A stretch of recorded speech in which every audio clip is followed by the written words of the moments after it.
Good morning dear student. Chemical formula के बाद अब हम बात करेंगे मॉलिक्यूलर मास और मोल कॉन्सेप्ट की। सबसे पहले molecular mass. In section 3.2.2 we describe the concept of atomic mass. Atomic mass के बारे में हमने स्टडी किया था। एटॉमिक मास क्या होता है? किसी भी एलिमेंट के एटम का एटॉमिक मास जब हम उसका रेशियो करते हैं कार्बन 12 के 1/12 पार्ट से। This concept can be extended to calculate molecular mass. The molecular mass of substance is the sum of the atomic masses of all the atoms in a molecule of the substance. किसी भी substance के molecule में जितने भी atom present हैं उन सब atoms के एटॉमिक मास को अगर हम ऐड करते हैं तो हमारे पास क्या निकल के आ जाता है? हमारे पास निकल के आता है उस सब्सटेंस का मॉलिक्यूलर मास।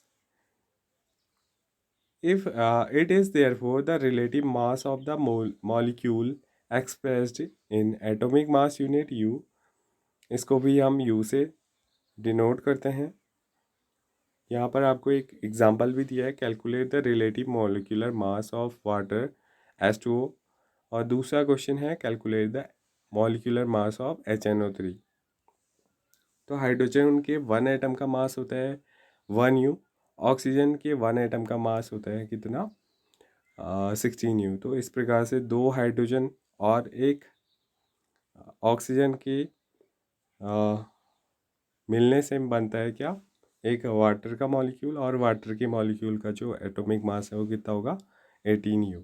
जहाँ पर 2 आपका हाइड्रोजन का एटॉमिक मास है और हाइड्रोजन के 2 एटम्स का एटॉमिक मास 2 है और 1 एटम ऑफ ऑक्सीजन का एटॉमिक मास है 16। दोनों को अगर हम ऐड करते हैं तो हमारे पास क्या निकल के आ जाता है? उस मॉलिक्यूल का molecular mass. The molecular mass of HNO3 की अगर हम बात करें तो यहाँ पर 3 डिफरेंट एलिमेंट हैं। एक तो है आपका हाइड्रोजन, दूसरा नाइट्रोजन और तीसरा ऑक्सीजन। यानी कि हाइड्रोजन का एक एटम प्रेजेंट है प्लस एक एटम नाइट्रोजन का प्रेजेंट है और हम 3 से ऑक्सीजन को मल्टीप्लाई करेंगे क्योंकि ऑक्सीजन के 3 एटम्स यहाँ पर प्रेजेंट हैं। तो इस प्रकार से जो टोटल मॉलिक्यूलर मास आएगा आपका HNO3 वो कितना होगा? 63U। Formula unit mass. The formula unit mass of a substance is the sum of the atomic mass of all atom in a formula unit of a compound. Formula unit mass भी molecular mass की ही तरह है। यहाँ पर क्या है? किसी भी कंपाउंड का जो फॉर्मूला यूनिट है उसमें जितने भी एटम्स हैं उनके एटॉमिक मास को अगर हम सम करते हैं, उनका ऐड करते हैं तो हमारे पास निकल के आ जाता है formula unit mass. Formula unit mass is calculated in the same manner as we calculate the molecular mass. The only difference is that we use the word formula unit for those substances whose constituent particle are ions. हम केवल उन particles के लिए जो ion से मिलकर के बने हुए हैं, केवल हम उन्हीं के लिए फॉर्मूला यूनिट मास का यूज़ करते हैं। ठीक है, जैसे अभी हमने पहले पढ़ा था NaCl सोडियम आयन और क्लोरीन आयन के मिलने से बना हुआ है। तो अगर हम उसके मॉलिक्यूलर मास की बात करेंगे तो हम उसके फॉर्मूला से ये निकालते हैं। For example the sodium chloride as discussed above has a formula unit NaCl. Its formula unit mass can be calculated as same वही रहता है। एक मॉलिक्यूल ऑफ सोडियम यहाँ पर प्रेजेंट है। सोडियम का एटॉमिक मास 23 होता है तो 1 से हम इसे मल्टीप्लाई करेंगे प्लस हम ऐड करेंगे Cl 1 एटम ऑफ Cl या फिर क्लोरीन।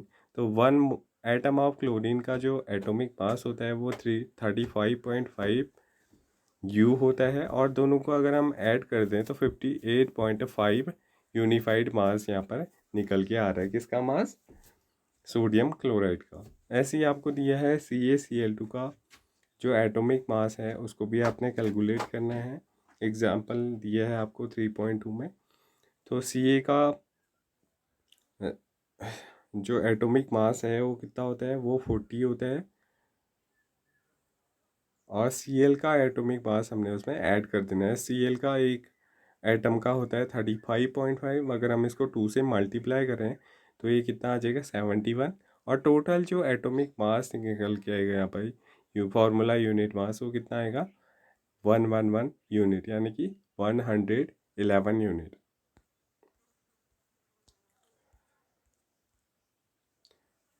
अब बात करते हैं मोल कॉन्सेप्ट की। मोल कॉन्सेप्ट रिलेटेड है मॉलिक्यूलर मास से। Take an example for the reaction of hydrogen and oxygen to form water. एक हम एग्जाम्पल के तौर पर देखते हैं। यहाँ पर क्या हो रहा है कि दो hydrogen molecules to oxygen molecule से जुड़ करके क्या बना रहे हैं, 2 मोल ऑफ वाटर का फॉर्मेशन कर रहे हैं। ठीक है, the above reaction indicate that 2 molecule of hydrogen combined with 1 molecule of oxygen to form 2 molecule of water.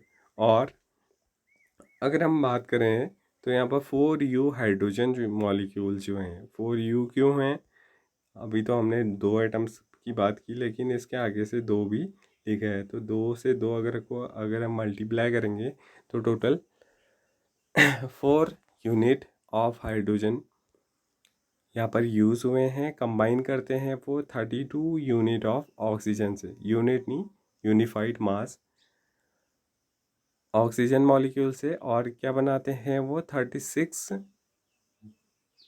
You of water molecule का फॉर्मेशन करते हैं।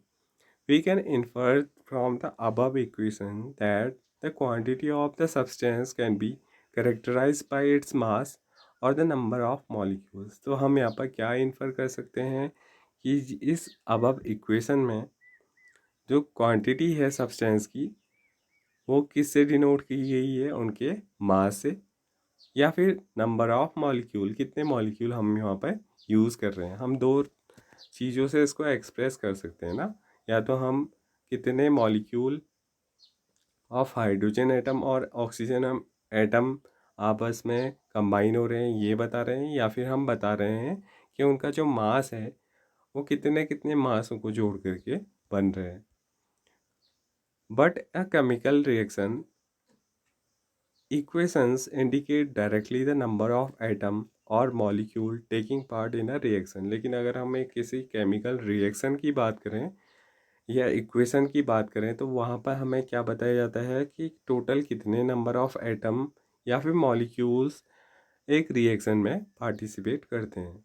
Therefore, it is more convenient to refer to the quantity of the substance in terms of the number of its molecule or atom rather than there masses. तो हम इस चीज़ को बताने में ज़्यादा हमारे लिए ईजी होगा कि आखिर कितने नंबर ऑफ मॉलिक्यूल्स या फिर एटम्स जो हैं वो यूज़ किए जा रहे हैं इसके स्थान पे, कि हम उसका कितना मास है। क्योंकि मास क्या है, काफ़ी छोटा होता है, वो बहुत छोटा मास है। उतने छोटे मास को हम मेज़र नहीं कर सकते हैं, लेकिन हम क्वांटिटी को बता सकते हैं। So the new unit mole was introduce. तो यहाँ पर एक नई यूनिट मोल को यूज़ किया जाता है। द मोल सिंबल, मोल इसका जो सिंबल होता है वो MOL ही होता है। And the SI unit of the amount of substance. 1 mole contains exactly 6.0221407 into 10⁻23 elementary entities. यानी कि अगर हम 1 मोल ऑफ एनीथिंग की बात कर रहे हैं तो 1 मोल में जो पार्टिकल्स के नंबर होंगे वो कितने होंगे, वो इतने ज़्यादा होंगे। ठीक है, 6.022 into 1476 into 10⁻24 element. This number is a fixed numerical value of the Avogadro constant। ये क्या है, ये एक फिक्स वैल्यू है जो कभी भी चेंज नहीं होती है और इसको बोला जाता है एवोगैड्रो कांस्टेंट या फिर Na। When expressed in a unit mole per mole and is called the Avogadro number. तो इसको क्या बोला जाता है, एवोगैड्रो नंबर बोला जाता है, और इसे डिनोट किया जाता है, इसे एक्सप्रेस किया जाता है इतने यूनिट पर मोल में प्रेजेंट है। The amount of substance